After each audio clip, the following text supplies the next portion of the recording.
दीर्घ दिन है 5 मास हो गला ओएसएससी आमको आज काली काली आज करी 5 मास हो गला पिला भविष्य सहित खेल खेला जदि गोटे गोटे पिला 5 मास है चाकरी करता हूँ तो आम घर मानकर सिचुएसन सब सुधरी जाता 5 मास केवल यही ओएसएससी कल्पिट पिला जो 22 मसीह आम question paper JE question paper यही ओएसएससी लीक कराइला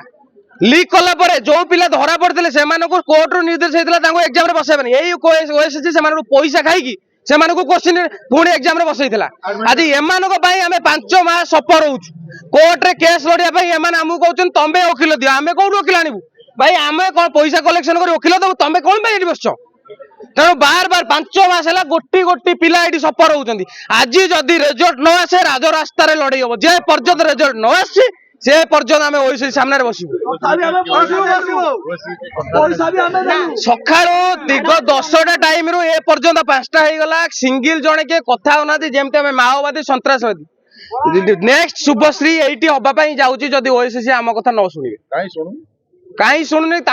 एसी रूम रे बहुचंती पुराना अभ्यास गालुआ पूरा गालुआ निज पिला पाठ पढ़े नहीं नहीं पिला पाठ पढ़े पोस्ट भी पिला आसिक काढ़े प्रिलिम एग्जाम कहीं डेट दौन पिला करेंगे कोर्ट रे भी पिला लड़े पैसा कलेक्शन करी मेन एग्जाम कहीं होने करेंगे सबू करेंगे हाउ आपण कहीं बोलते पिला तो जाइए वेबसाइट आपंकर लेखिक रिजल्ट बाहर करदे आपण कहीं ता भितर बोलते एटा होची सबुटु गोटे करप्टेड बॉडी ओडिशा सरकार को मोर निर्देश कि माने मोर निवेदन करूची एइबला करप्टेड बॉडी को जदि ओडिशा रे आपण मेधावी छात्र माने भविष्य कथा चिंता करूचंदी एइबला करप्टेड बॉडी को हटांतु नले ओडिशा केबे आगु को जाई परिबोनी धन्यवाद।